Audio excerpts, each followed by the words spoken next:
And may I tell you, if you know your scripture, everything, every crime in the world possible to man is described in the Bible openly. There isn't a crime, you name it, that is not described in the Bible openly.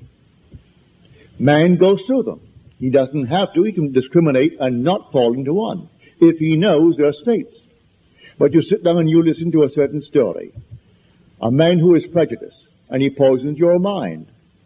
And you fall into that state and accept his prejudiced mind. And then you're going to pay the price of that prejudice. Eventually you will. You don't have to accept it. You go into a restaurant, you don't say, bring me what the chef wants to get rid of tonight. Bring me a menu. And then you order. Maybe he only has that one order that you want. No one else wants it, but you want it. I go into a restaurant back in New York City a few years ago.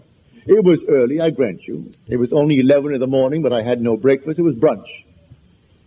And I took some friends into the Hilton Hotel. And I went to this Bourbon room. Well, it was Sunday, and I don't dress up at Sunday. I went in with an open shirt. Well, New York hasn't quite caught on to California when it comes to wear. And so the head waiter, all stuffy, and he said, button up. And this very, very heavy accent. Well, I have an accent too, so I couldn't criticize him. But here he is with this very, very heavy accent, and he's criticizing my appearance because I had on a jacket, yes, but my shirt was open at the neck. And I'm taking 5 people in to brunch.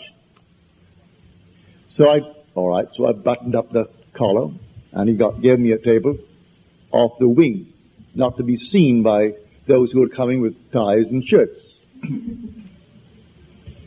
And then I said, all right, I want clams. When the waiter took my order, clams. I said, yes, I want clams. I don't want bacon and eggs, and I don't want the usual breakfast that you think you're going to serve everyone. I want clams for breakfast. Bring me clams. So he delayed and delayed, and finally he brought the clams. And I said, come back here, please. This isn't charity. I'm paying for it. Bring me, I want some horseradish, and I want a little Tabasco sauce.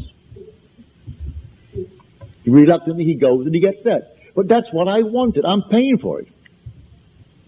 Well, in life, do the same thing. You just don't go in and say, throw me a tie. You select one from maybe 100. A silly little thing that you put around your neck. But you still want one tie, and you want to pick it up. The same thing is true of these states.